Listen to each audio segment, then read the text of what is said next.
Sir ఇప్పుడు షర్మిలమ్మ గారు ఇప్పుడు కాంగ్రెస్ పార్టీలో చేస్తున్నారు, అది వైసీపీ గారిని దెబ్బ వస్తున్నారు. వైఎస్ఆర్ పార్టీ గురించి నాకు తెలియదు కానివ్వండి, మాకు చాలా సంతోషంగా ఉన్నది, మాకు చాలా ఆనందంగా ఉన్నది. తప్పకుండా మా పార్టీలో కూడా ఒక నూతన ఉత్సాహం వచ్చింది, కార్యకర్తల శ్రేణుల్లో కూడా ఒక మంచి ఉత్సాహం, మంచి జోష్ వచ్చింది. సో తప్పకుండా రాబోయే దినాల్లో కూడా ఆ పార్టీ పుంజుకుంటుందని మేము ఆశిస్తున్నాం. సార్ ఇప్పుడు షర్మిలా గారికి కారణమైన ఆఫ్ చేశారు, దాన్ని ఏ విధంగా చూస్తారు మీరు? జరుగుతాయండి రాజకీయాల్లో, ఇవన్నీ కొత్తవేం కావండి. అంటే వైసీపీ భయపడిందని భావిస్తున్నారా? ఎవరు భయపడతారండి, ఎవరు భయపడరండి, భలేవారు. మరి అట్లా ఆపాల్సిన అవసరం వచ్చిందంటారు? మరి ఏ విషయమో ప్రోటోకాల్ విషయమో మాకైతే తెలియదండి. బట్ తప్పకుండా కార్యక్రమం అయితే ఎవరు ఆపలేరండి, తప్పకుండా అది హ్యాపీగా జరుగుతుంది.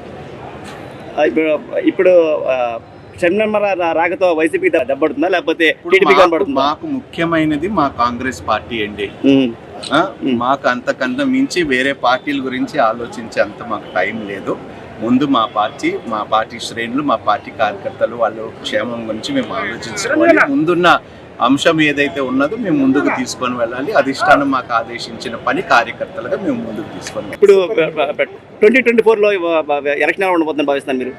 తప్పకుండా కాంగ్రెస్ ఇంపాక్ట్ చాలా ఉండబోతుందండి. తప్పకుండా మా పార్టీ యొక్క ఇంపాక్ట్ రెండు వేరే పార్టీస్ ఎవరైతే ఉన్నారో వాళ్ళ మీద కూడా ఇంపాక్ట్ చూపించబోతుంది.